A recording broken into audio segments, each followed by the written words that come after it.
نحمده ونصلي على رسوله الكريم اما بعد فاعوذ بالله من الشيطان الرجيم بسم الله الرحمن الرحيم رب اشرح لي صدري ويسر لي امري واحلل عقدة من لساني يفقهوا قولي.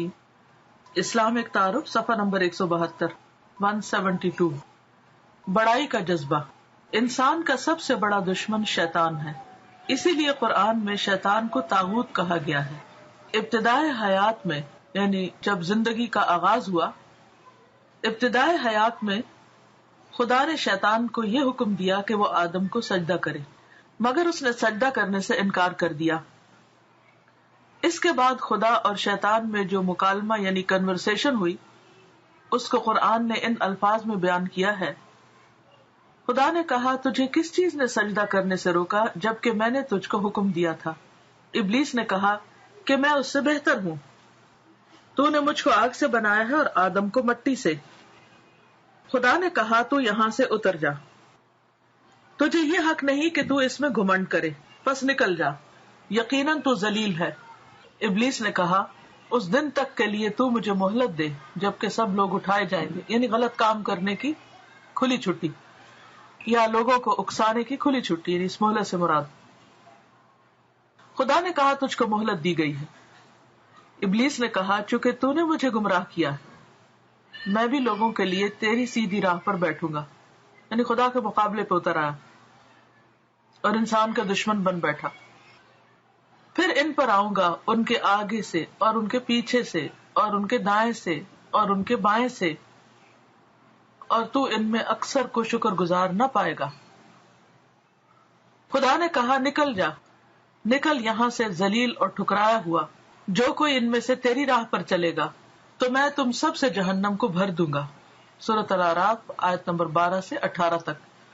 انسان کی اصل کمزوری کیا ہے جس کی وجہ سے اس کے اندر اخلاقی برائیاں پیدا ہوتی ہیں، یعنی اس کا اخلاق خراب ہوتا ہے، وہ دوسروں کے ساتھ زیادتی کرتا ہے؟ وہ یہ ہے کہ ہر آدمی صرف اپنے آپ کو بڑا دیکھنا چاہتا ہے.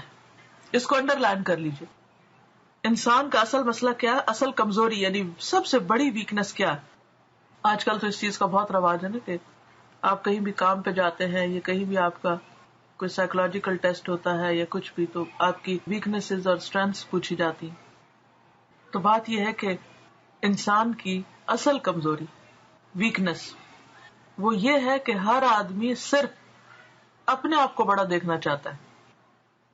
خود نمائی، خود پرستی، اپنے منہ میاں مٹھو بننا. اب چونکہ انسانوں میں فرق ہے، سب تو بڑے نہیں، سب برابر بھی نہیں. یہاں خود فطرت کے قانون کے مطابق کوئی چھوٹا ہوتا ہے، کوئی بڑا. اللہ نے بنائی ایسے، سب کو ایک جیسا نہیں بنایا، سب کو بڑا نہیں بنایا. کوئی بڑا اس لیے آدمی جس کو اپنے سے بڑا دیکھتا ہے، یعنی یہاں خود فطرت کے قانون کے مطابق کوئی چھوٹا ہوتا ہے، کوئی بڑا. اس لیے آدمی جس کو اپنے سے بڑا دیکھتا ہے، یعنی اللہ نے چونکہ بڑا چھوٹا بنایا ہے، لہذا انسان جس کو بھی اپنے سے بڑا دیکھتا ہے، اور یہ مسئلہ ہر ایک کے ساتھ ہے. فوق کل ذی علم علیم، ہر علم والے پر ایک بڑا علم والا ہے، ہر مال والے پہ ایک بڑا مال والا ہے. تو ہر انسان کی آزمائش ہے اس راستے سے کہ جس کو بھی اپنے سے بڑا دیکھتا ہے اس کے خلاف وہ جلن میں مبتلا ہو جاتا ہے، اس کے اندر ایک تکلیف شروع ہو جاتی، اسے ایک پریشانی لگ جاتی ہے، اس کا چین رخصت ہو جاتا ہے کہ دوسرا میرے سے آگے کیوں جا رہا ہے. یہ جلن آدمی کو منفی نفسیات میں مبتلا کر دیتی، یعنی انسان اس کی وجہ سے نیگیٹو تھنکنگ کا شکار ہو جاتا ہے. وہ اس کے پورے کردار کو منفی کردار بنا دیتی، اور یہ نیگیٹو تھنکنگ پھر انسان کو نیگیٹو پرسنالٹی میں ڈھال دیتا ہے. اپنے کو بڑا دیکھنے کا جذبہ ایک فطری جذبہ ہے، یعنی انسان کی نیچر میں ہے، اسے آپ نکال نہیں سکتے. وہ اس لیے کہ آدمی کو برابر عمل پر ابھارتا رہے، یعنی یہ جذبہ ہے تو انسان کچھ نہ کچھ کرنا چاہتا ہے. یہ اس جذبے کا غلط استعمال ہے کہ آدمی حسد اور جلن کی نفسیات میں مبتلا ہو جائے. یعنی یہ جذبہ اس لیے کہ ہم کچھ کریں، اس لیے نہیں کہ ہم دوسروں کو ذلیل کریں، اور پھر ہر قسم کی اخلاقی برائیوں کو اپنے لیے جائز کر لیں. سچا انسان وہ ہے جس کا حال یہ ہو کہ جب وہ کسی کو اپنے سے بڑا دیکھے تو یہ واقعہ اس کے لیے عمل کا جذبہ بیدار کرنے کا سبب بن جائے. سچا انسان کون ہے؟ جو بڑے کی بڑائی کا اعتراف کرے اور پھر اس جیسا بننے کے لیے یا ویسا کرنے کے لیے محنت کرنے پہ لگ جائے. اپنی اس تھنکنگ کو چینلائز کرے انسان، بجائے اس کے کہ کسی سے جلے کڑے. کیا کرے؟ محنت کرے، اسٹرگل کرے، کوشش کرے، اللہ سے مدد مانگے، مختلف ٹیکنیکس استعمال کرے، اور پھر جس سے وہ جل رہا تھا یا جس کے لیے اس کے اندر انکمفرٹیبل فیلنگ تھی، وہ اس کی طرح یا اس سے بھی آگے بڑھ جائے. اب اس معیار پر آج آپ غور کریں گے کہ کس کس سے آپ کو حسد جلن ہوا، کس کی تعریف آپ کو اچھی نہیں لگی، کس کی کامیابی آپ کو خوش نہ کی، آپ کی یا آپ کے بچوں کی، کس چیز پر آپ پریشان ہوئے، کس غم دکھ پہ آپ روئے، کہ آپ کس وجہ سے کس سے پیچھے ہیں. تو ان ساری چیزوں کا خود جائزہ لیجیے، اور جائزہ لینے کے بعد پھر دیکھیے کہ کیا آپ اس کو جسٹیفائی کرتے ہیں. نہیں، کیونکہ یہ تو اللہ کی تقسیم ہے. اگر اللہ نے کسی کو بڑا بنا دیا ہے تو آپ کو بڑا ماننا پڑے گا، اور اگر آپ نہیں مانیں گے اس کو بڑا تو خود مصیبت کا شکار رہیں گے، خود روتے دھوتے رہیں گے، خود پریشان رہیں گے. تو نقصان کس کا ہوگا؟ اپنا ہی ہوگا. یہ تو مسئلے کا حل نہیں ہے. حل کیا ہے؟